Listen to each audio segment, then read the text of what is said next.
Uh, it's after 1 o'clock in the morning here. I reserve the right to be wrong.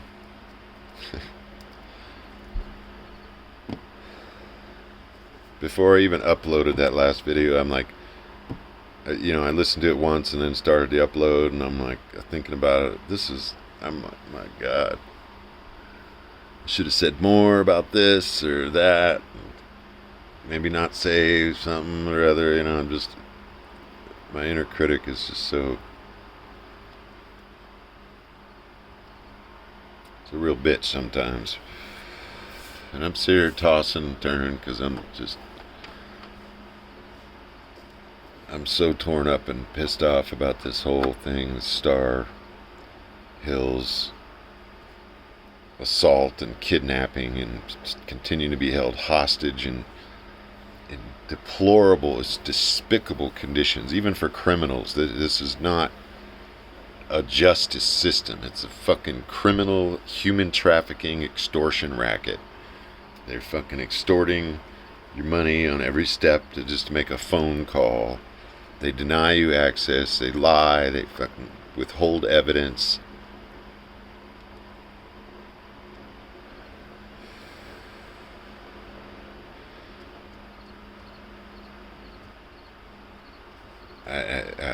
I don't hardly know what to say, even to express how just totally insane this is. That's why all I could say in this video, this is absurd.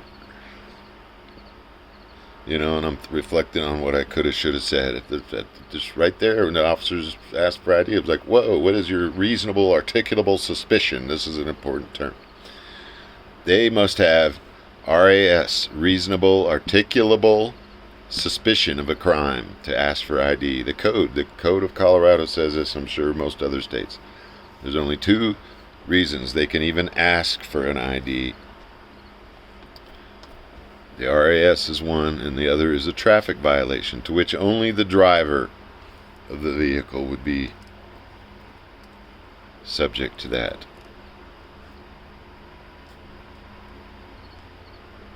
Resisting arrest, it requires an element of violence and threat of harm to an officer, not just exercising your constitutional, which is a farce to begin with, but to exercise your rights, your human rights of common fucking decency and dignity as a living being. I mean, where is that in all this?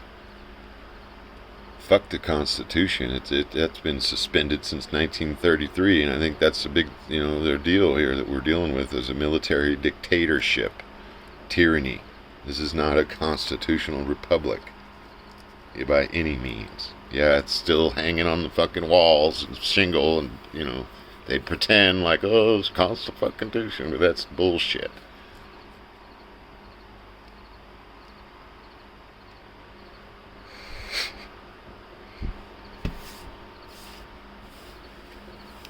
I really think sometimes this is the end times. We're in the fucking throes of the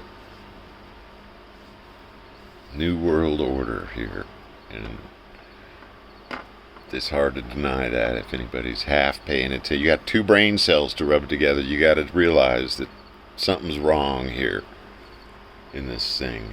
If you actually paying attention to anything. Most people are just distracted on it. I mean, I admit the reason I haven't even made YouTube videos in the last few years, I'm just kind of like, I even got off of Facebook for 6, 7, 8 months or whatever it was. I just like, fuck this whole shit. This is a bunch of horse shit and all this fear and depression, and there's half of it's misinformation even. I mean, you check into certain memes, and now that didn't actually make this report, and it's ironically, the fact checkers are true or correct on some of these things.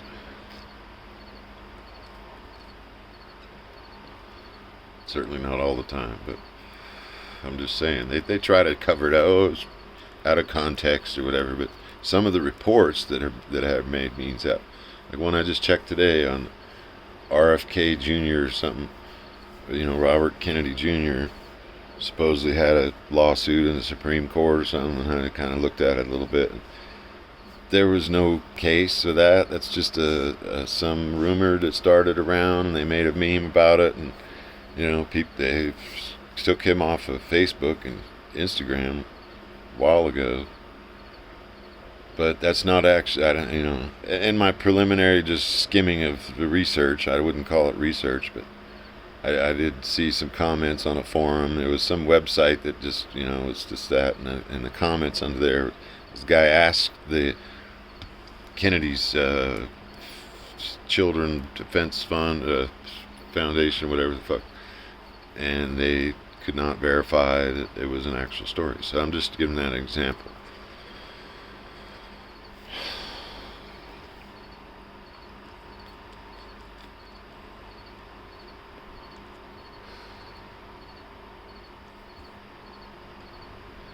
So I don't know, I'm making this video to kind of accompany the other, if you will, just to explain that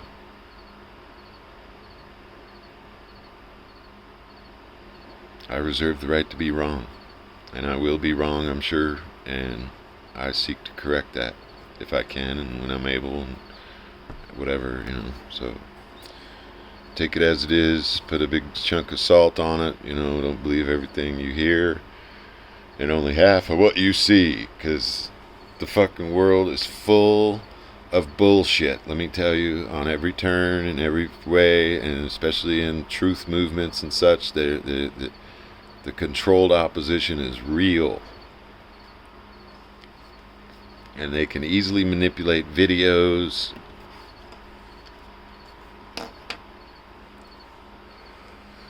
or put out straight up cartoons, and people believe that shit. I mean, that's fucking unbelievable. The likes of NASA and shit puts out, and thinking people argue over that. Oh, this is bashing on the flat earthers because they're calling out these cartoons and this bullshit. I mean, oh my god, how does anybody even believe that crap?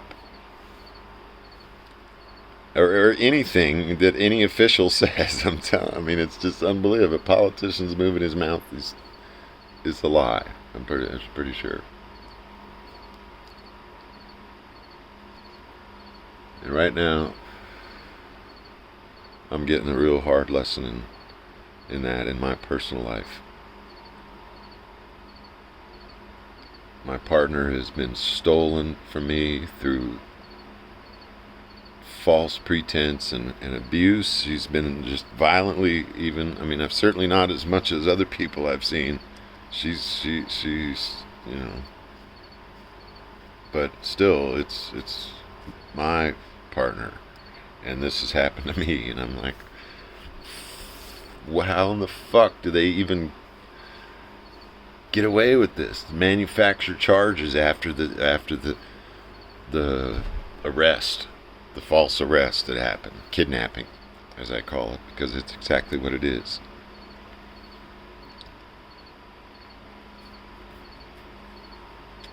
Kidnapping, and we're now being extorted for, she's being held for ransom in a human trafficking meat market operation.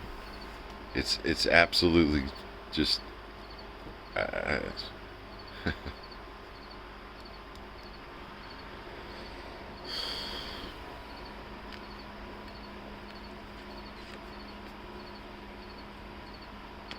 anyway, I think, or at least I'm holding on to shreds of hope with the few people we have to show up to court tomorrow, and the talks that have been had and such. I have a hope that the charges will be dropped, because they have none. And,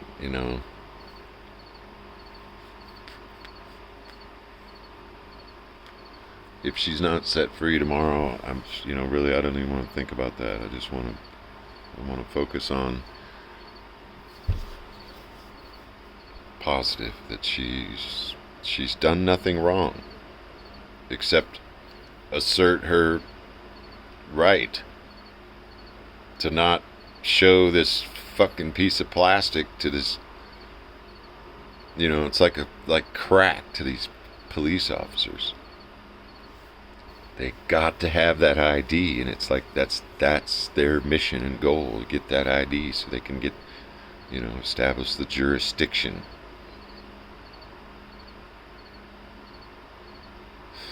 Because if you were to hand them an ambassador ID or some, especially like a foreign ambassador or some,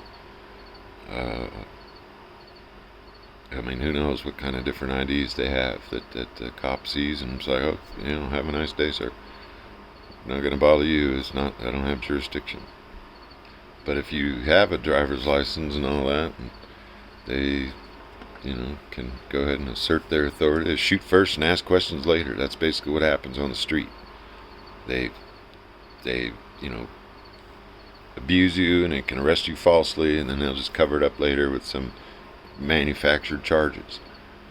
Interfering with staff or students. That's absurd. I don't even know enough expletives to say how fucking absurd that is. Because as we drove up, going by permission and under request, this was at least the fifth time, I think, about the fifth time that I've been there to obtain my raw milk under herd share agreement. Colorado, you have to have fucking herd share. So insane. So I was going there to the car. A teacher that works at the school. She leaves the back open so I can just get the milk and be on my way. 5 minutes usually max if the car is open. But this time the car was locked. Before that, I had pulled up our usual route. They have the road blocked off with cones. Or, because the children were crossing the street to go to lunch or something. I set an intersection, maybe a minute, not even, really, and a staff approached me and asked if I'm there for a student. Of course I said, no, I'm just trying to get to the other side. I could have been a little more descriptive, and I could have been a lot more less frustrated at the time. I'm like, I'm sort of just frustrated as it was. There's some personal things going on, and then this road is blocked off. Like, what the hell? They got a public road blocked off with cones. And I can't just cross there when it's safe to do so. I'm questioning the stupidity of fucking fucktardia, right? So that was my first problem. You don't question fucking stupidity. So here I am, two hippies in a white van driving around the school. Oh my God, they called the fucking cops, I'm sure, I don't know what they said, but that was the report. Or, not exactly. I'm just saying, there's two hippies in a white van. Oh my God, they're gonna shoot up the place. Like, what the fucking hell? So anyway, I drove around the block, literally right past the police station. It's right there on the same block as the school, pretty much. Went on to the car where I got out, put the jars on the ground. It's locked, so I'm going back. I'm sitting behind the passenger seat, texting the teacher, your car's locked. Next text was, well, now we're being harassed. I should have started the video right then, right when she came up, the officer.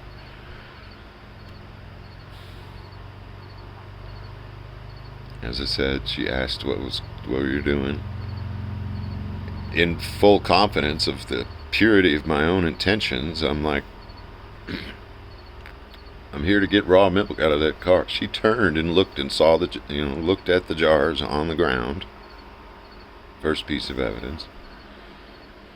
I'm texting the teacher right now. Her name, I'm not sure exactly when I told the name. I think it might have been that moment. It was, her name's Karen or something. Supposedly I didn't recognize the name. I didn't really realize her last name. Anyway, coulda, shoulda, woulda things. I'm like, it seemed pretty routine and nice. The lady seemed nice. So, nice. You look up that word. Fucking stupid and ignorant, basically, is what it means. So,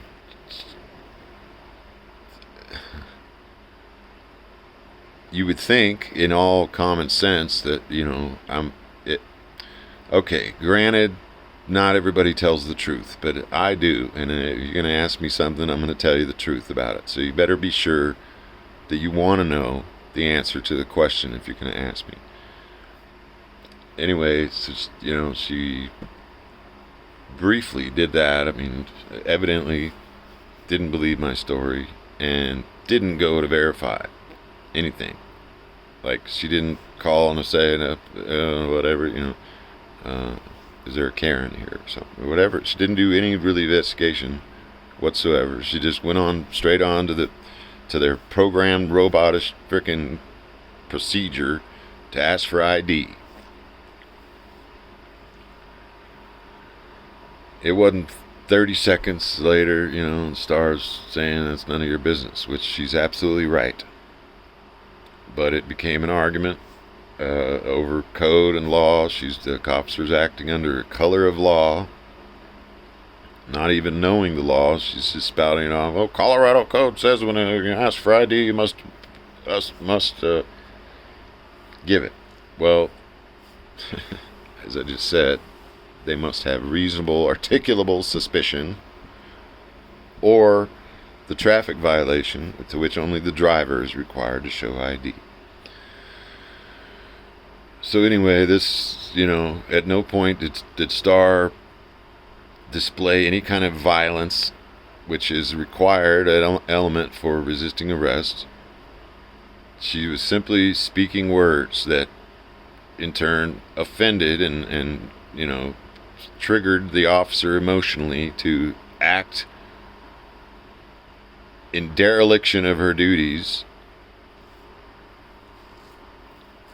Officer Amanda Winters of the Florence Police Department, Colorado. To then, go about threatening her with a taser gun, get out of the car, get out of the van, and proceeded on to pull her out of there. I could see the veins popping out on this woman's head. She was so triggered and my God.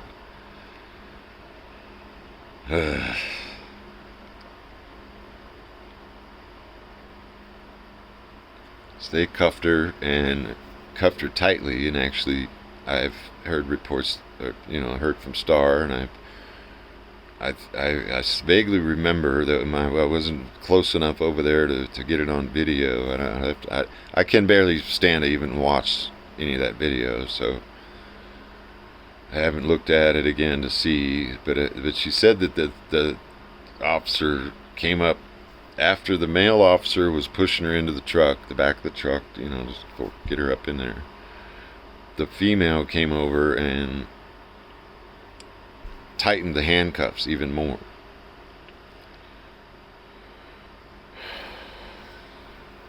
Which may well have caused even permanent nerve damage to Star's hands. She's complaining still to this day that her hands are still numb, and the medical staff is so incompetent there. I mean, most medical staff are anyway about health, and especially if they're employed by the meat market extortion racket. Then they're going to lie and say, well, we can fit a finger in. It's supposed to be able to fit 2 fingers in between the handcuffs and the arm. Star says that wasn't the case. The medical staff was lying. She was in those handcuffs for like over an hour, 2 hours or something.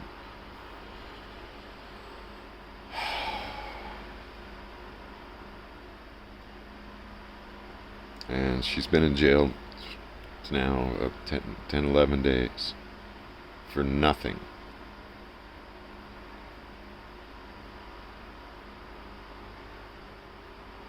And the whole bail thing was tossed back and forth a few days, and there's been just hindsight bitching me out. I'm like, we should have just bailed her out the next day. Fucking $500 or $5,000 even. It would have been a small change compared to the PTSD that she's now gonna have to deal with, and just being in jail is for a day. It's too long. That place is a total torture chamber. They ignore and deny your, common dignity, and you're treated guilty until proven innocent. They figure if you're in jail, you must be guilty, kind of thing. So anyway, I'm rambling on a bit. I guess I'm just trying to fill in some of these details, because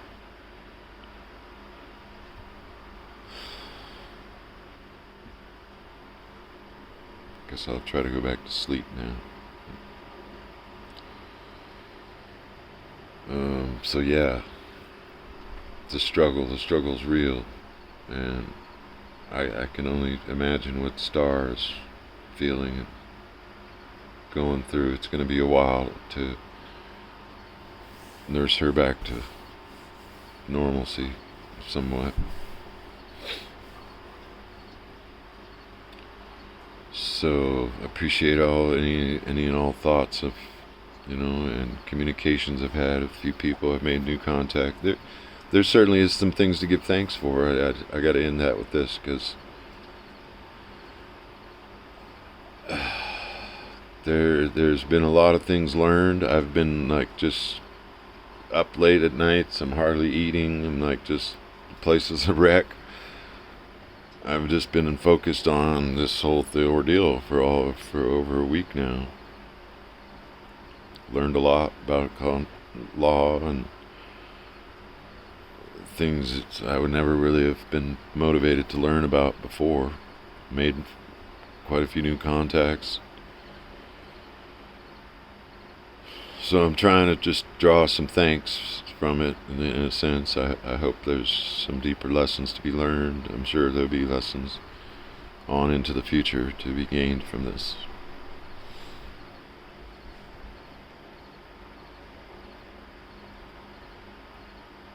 So anyway, love y'all. Thanks for watching, or not, whatever. Doesn't really matter. This is for me.